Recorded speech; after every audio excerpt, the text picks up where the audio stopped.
So I have 3 important projects in Mindvalley that I work on. As Vishen said first, yes, I do work on legal matters, so please do not get in trouble with me.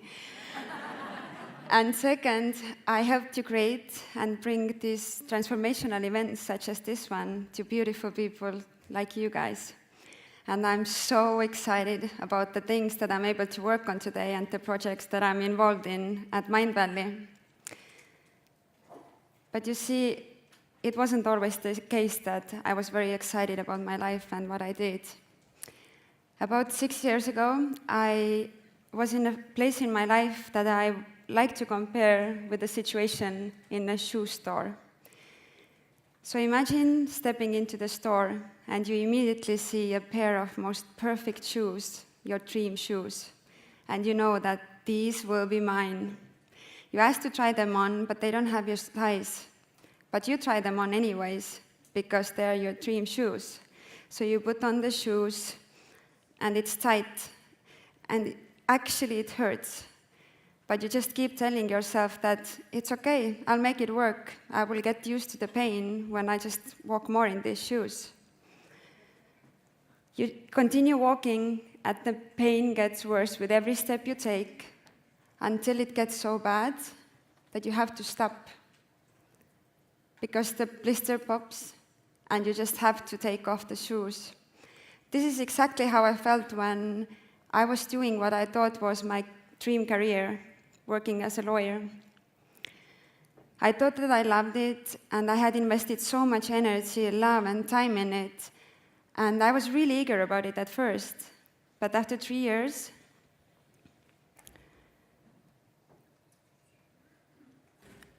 from outside, I looked as if I was alive, but inside, I felt as I was dead.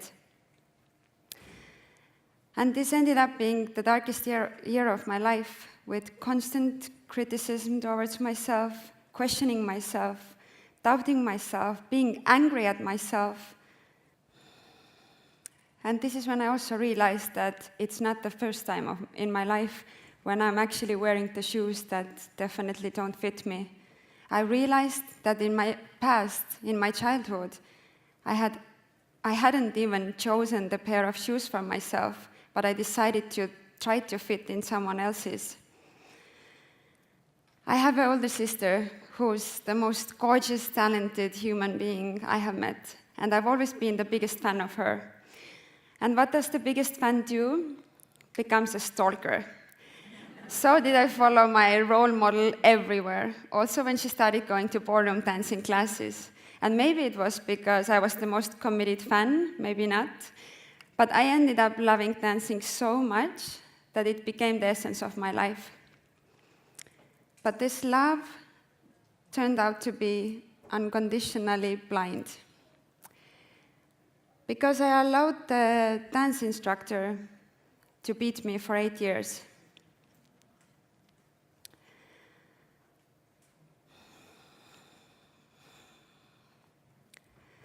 And what devastated me wasn't the physical abuse. It was the emotional violence that made me feel worthless, useless, and the person never good enough at anything that I was doing. Now I know that my coach just wanted me to win. He really badly wanted me to win, and I did win. I became the European champion at ballroom dancing at the age of 11. But the cost of this win was losing myself. So it's not also surprising that later in my life, I allowed myself to be chasing the goals that I thought that are great, and I want to achieve them, and then I feel happy finally. And I didn't realize that the happiness won't be there.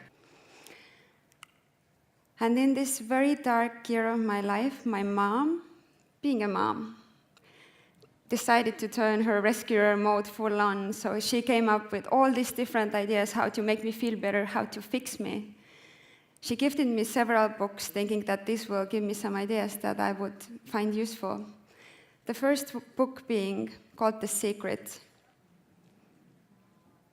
My first reaction when opening the gift was, "Mom, are you serious?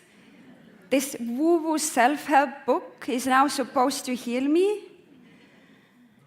But because I really wanted to honor her love and sincere wish to help me, I did read the book.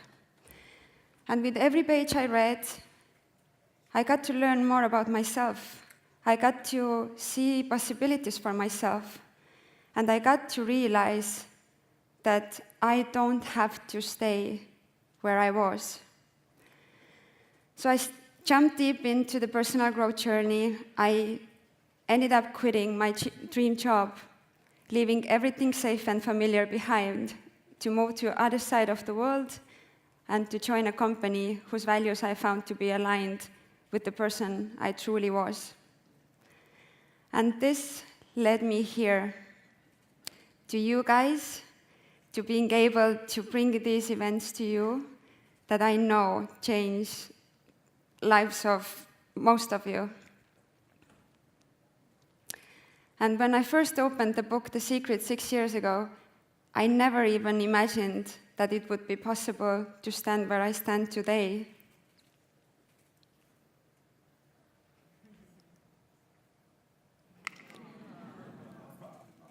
I'm so honored to call the Lisa Nichols from that same woo-woo book that I read 6 years ago, a very close friend of mine, and be able to bring all these most impactful teachers that had a profound impact on my life to you guys as well. And I know that, unfortunately, there are people in our lives who sometimes tell us that, no, you can't do this. No, you can't be that. Who do you think you are that you think that you could achieve that? But what is most important is what you will do with this message that they will tell you. What is most important is what you say to yourself and what you say to the world. I am able to stand here today because I decided to speak up. And I decided to create my own rules to live and to the way to show up in this world.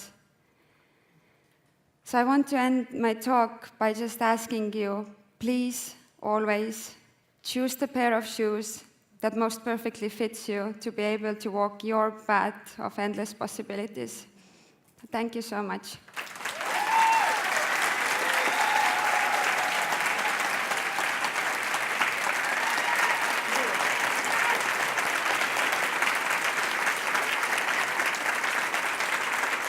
Thank you.